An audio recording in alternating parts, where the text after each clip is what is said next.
my overall attitude towards this process is that nothing is arising as a punishment. And I know you use that word a little reluctantly, but I really don't think that anything is coming up as a punishment for not doing what we were supposed to do. I think that by default, this is the Divine Mother, and she's loving and she's encouraging us through a transformation. And it's difficult, but it's not that she's punishing us.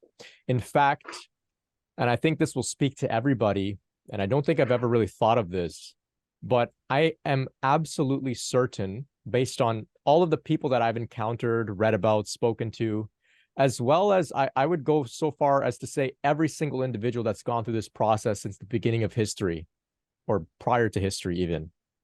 I don't think anybody has got it perfectly right in a straight shot. They just did everything right every single day, every moment, and they nailed it. I think every single person has had, you know, to practice, and that's why it's a spiritual practice. You know, we it's a walk on the razor's edge, and sometimes we fall off, but the path is always there, and we get back on. And if I can go even further to make it even more of a soothing idea, is that sometimes we have to revisit old things, old habits, so that we can bring our awareness and mindfulness to it. So then we can say, this is what I am consciously choosing to release and let go of. Whereas prior, those habits and stuff, we didn't have that awareness that looked at it with consciousness. So now the universe or God or the Kundalini is saying, okay, let's revisit those old things. Let's bring that up so we can look at it, examine it with unconditional love and say, oh, you know, my inner child, the little old, you know, young Brent, he used to be like this, and I forgive him for being that way. It's okay. He was doing his best.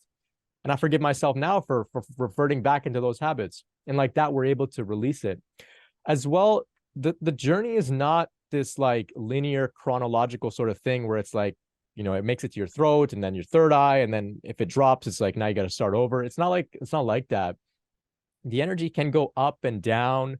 It can, you know, be in multiple chakras at a time. It can circumnavigate the chakras. It can do all sorts of interesting things that I admittedly don't know all the details of. But what I do know is that whatever's coming up, as long as we bring gentleness to it, we bring some awareness to it, and we're easy with ourselves, it's all good. It's all, you know, being brought up to be, you know, related within a new way, in a more conscious way, in a more loving way.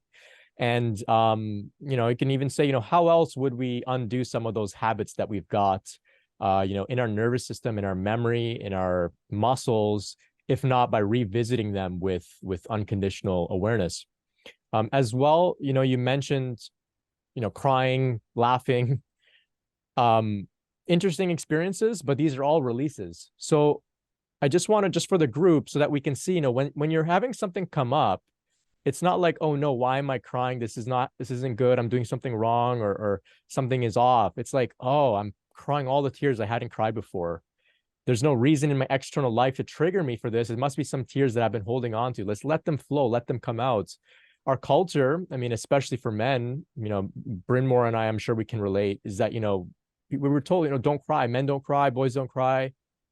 But those tears have to go somewhere. So they're stored somewhere still in our system. The energy is still stored. So you may just start spontaneously crying.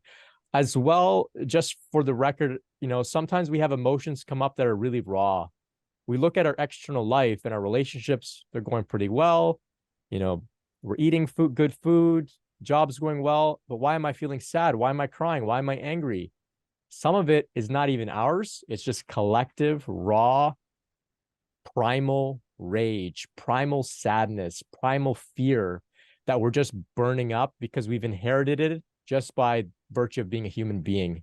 And so you can know that not every single emotion you have has a specific historical connection to you as the individual. Some of it is just collective, and we're just evolving and purging and purifying it for ourselves as well as everyone else.